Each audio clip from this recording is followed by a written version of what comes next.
एक केस इनमें जो एफआईआर 7 है 2025 वो नहायत अहमियत का हामिल है। एसीबी के ऊपर अक्सर डिले की शिकायतें मौसूल हो जाती हैं। उसके पीछे कई कारण होते हैं जो कि आम लोगों को उसका समझ नहीं होता है, लीगल प्रोसेस की समझ नहीं होती है। लेकिन एसीबी कभी खामोश नहीं रहती है, हमेशा ताक में लगी रहती है कि जुर्म को अंजाम तक पहुंचाया जाए और मुजरिमों को अंजाम तक पहुंचाया जाए। पहला एफआईआर जो हमने लॉन्च किया है कल शाम देर गए, एफआईआर नंबर 7 2025, ये हमारी होकरसर वेटलैंड के बारे में है। आपको पता है होकरसर वेटलैंड जो है ये इको फ्रेजाइल जोन है।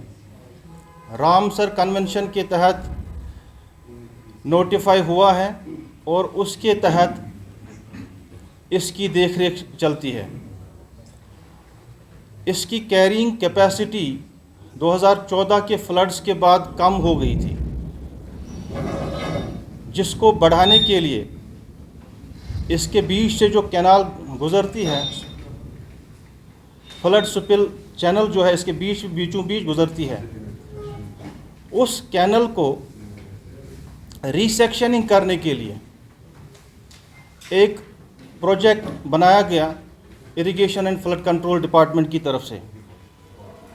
उस प्रोजेक्ट में प्रोजेक्ट रिपोर्ट के साथ साथ एक एस्टिमेट बनाया गया और एस्टिमेट में बाज़ाब्ता दिखाया गया कि जो प्रोजेक्ट के कंपोनेंट्स क्या होंगे, कंटोर्स क्या होंगे।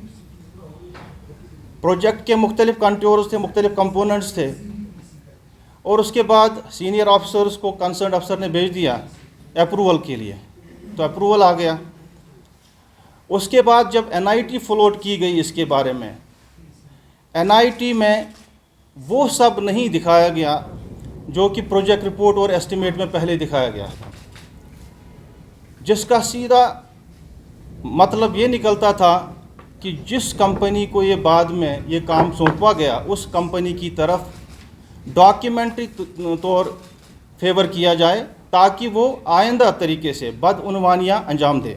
हम टोटल प्रोजेक्ट जो कंसेप्शन ऑफ द प्रोजेक्ट है वो फॉल्टी हुआ है।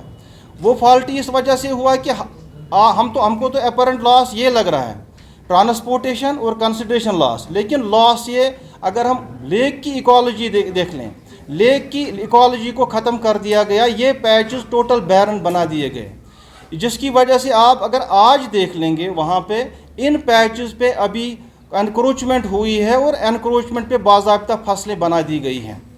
अब जब से ये 2017 के बाद से स्टार्ट हो गया ये प्रोजेक्ट, कंसीवमेंट के बाद उसके बाद पेमेंट स्टेज पे आ गया, तो एग्जीक्यूशन इसके दरमियान हो गई, तो इसके दरमियान लोगों ने इस पर कब्ज़ा जमा दिया और प्रॉपरली ये बैरन लैंड में तब्दील कर दिया गया और यानी ड्राई पैचेस बना दिए गए इसके, जो कि लेक में तब तक शामिल अब नहीं हो सकते जब उसकी दोबारा वापस ड्रेजिंग हो जाएगी। तो 3 काउंट्स पे नुकसान है। एक काउंट पे है आपका ट्रांसपोर्टेशन चार्जेस जो हैं वो आपने इन्फ्लेटेड दिखाए, जो आपने लेक में ही मटेरियल डाल दिया तो उसकी वजह से एक नुकसान है। दूसरा, आपने जो एक्सकेवेटेड मटेरियल है, एक्सकेवेटेड मटेरियल को एनआईटी में ये नहीं रखा शिग कि इसको आप बाद में या जियोलॉजी एंड माइनिंग के हवाले कर लेंगे और उसके अगेन जो रेवेन्यू आपको मिलेगा तो वो गवर्नमेंट एक्सचेकर को जाएगा।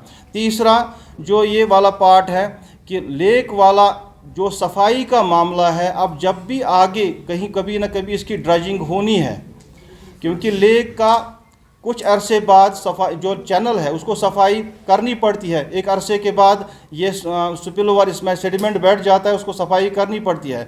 तो सफाई करने के बाद इसमें एक और एडिशनल पैसा लगना है अगर हम इन पैचों को साफ़ करने जाएंगे। दूसरा एक एफआईआर जो हमने रजिस्टर किया हुआ है 2025, ये लावडा के बारे में है। अर्सवाइल लावडा जो एलसीए में आज है, इसका हालांकि ये उतनी ज़्यादा बड़ी अहमियत का हामिल नहीं है, चूँकि ये एफआईआर दर्ज हो गया आज, तो इसलिए इसकी भी जिक्र करना चाहेंगे हम आपके सामने। ये इलीगल एक बिल्डिंग परमिशंस का मामला है। 5 हॉस्टल बिल्डिंग्स बनानी थी गगरीबल एरिया में, उनके परमिशन को पहले ही अंडर सेवरल वायलेशन, जिनको यानी जिन चीज़ों का ख्याल परमिशन देने के दौरान रखा जाना चाहिए था, उनका ख्याल नहीं रखा गया। जैसे एक इसमें ये कंडीशन थी कि हर एक हॉस्टल के लिए आपको 3 कनाल के लिए 50 यानी लड़कियों का जो हॉस्टल बनना था उनके लिए 3 कनाल की ज़रूरत आपको होनी चाहिए थी। लेकिन किया क्या गया, इसको डाइल्यूट करके 2 कनाल बना दिया गया। तो टोटल में आपको 5 हॉस्टल्स के लिए 15 कनाल दरकार थे, लेकिन आपको परमिशन मिल गया 12 कनाल पर ही। लेकिन और परमिशन भी मिली भगत की वजह से 2 फेजेस में दिया गया। पहले 3 हॉस्टल का दिया गया, उसके बाद during connivance with the custodian department बाकी 2 हॉस्टल्स का भी परमिशन दे दिया गया। ये उसकी एक वायलेशन है। दूसरा, जो अप्रूव्ड प्लान उस 5 बिल्डिंग का, उसको वायलेट किया गया। हॉस्टल्स का परमिशन था, लेकिन होटल्स तामीर हुए, नंबर ऑफ रूम्स उसमें बढ़ा दिए गए और टोटल स्ट्रक्चर जो अप्रूव्ड प्लान के हिसाब थे उसको वायलेट किया गया।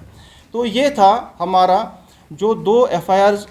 अब आपको बुलाने का मकसद सिर्फ यहाँ पे ये था कि अक्सर अवकात जो भी सोशल मीडिया पे बातें होती हैं ACB के बारे में कि बहुत डिलेड मामला चलते हैं, उसमें दोनों जिन चीज़ों का हाथ होता है। एक तो डिलेड कंप्लेंट ही होती है, और डिलेड कंप्लेंट की वजह से हमने वो रिकॉर्ड फिर हासिल करने पड़ते हैं जो असल में बहुत ऑब्सलीट हो चुके होते हैं, या हमें एजेंसीज़ की तरफ से ये जवाब मिलता है कि हमारे पास रिकॉर्ड अवेलेबल नहीं है।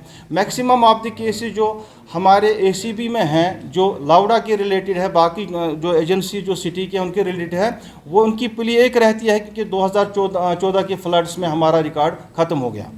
अब डिले ACB के लेवल पे नहीं होता, एक प्रक्रिया होती है, एक इन्वेस्टिगेशन पैटर्न होता है, हर एक एजेंसी का अलग अलग होता है। जैसे एग्जीक्यूटिव पुलिस का आप देख लेंगे, वहाँ पे प्राइमा फासी केस बन गया और वहाँ पे FIR लग जाता है थाने में। यहाँ पे FIR लॉन्च करने से पहले आपको बिल्कुल इत्मीनान से लेना पड़ता है, आपको वेरीफाई करना पड़ता है कि ये जो आप केस लगाने जा रहे हैं, रजिस्टर करने जा रहे हैं, क्या वो कोर्ट में टिक सकता है या नहीं टिक सकता है, क्या कल को हम इसकी एविडेंस ला सकते हैं या नहीं ला सकते हैं। जैसा कि इस FIR नंबर 7 2025 में हुआ था, 2017 से ये मामला चल रहा है, आज हो गया 2025। JSC की हमने JSC में मैंने आपको बताया कि क्या मुश्किलात पेश आई। Physically you were not having any clue और एविडेंस की, जिससे आपको बता सकते थे कि जनाब यहाँ से एक्सकेवेशन हुई है और यहाँ पे डाल दी गई है। उसके बाद सैटेलाइट इमेजरी, गूगल इमेजरी, और वो इमेजेस जो खुद डिपार्टमेंट ने भेजी थी उनको कंपैरेटिव बेसिस पे हमने ये इन्वेस्टिगेशन के दौरान ये प्रूव किया कि बिल्कुल ये जो मैक्सिमम ऑफ द मटेरियल जो है वो लेक से बाहर निकाला नहीं गया, वो लेक के अंदर ही डंप किया गया। तो ये चीज़ें जो है बड़ा टाइम खाती हैं, और एविडेंस कलेक्शन के लिए जब हम किसी को केस को कंप्लीट करते हैं, और कंप्लीट करने के बाद इसमें भी और भी चेक्स एंड बैलेंस होते हैं, वो उसके बाद ऊपर वाली फॉर्मेशंस में जाते हैं, वो उधर से वेटिंग करके आती है, फिर जनरल एडमिनिस्ट्रेशन डिपार्टमेंट में जाता है तो वहाँ से वेटिंग होके आती है। तो एक लंबी प्रक्रिया है। तो इस प्रक्रिया के दौरान मकसद सिर्फ ये होता है कि एक वाटर टाइट केस बनाया जाए, ताकि मुजरिम जिनको हमने अगर अरेस्ट किया है वो ना छूटें, या बाद में कन्विक्शन कोर्ट की लेवल पे हो।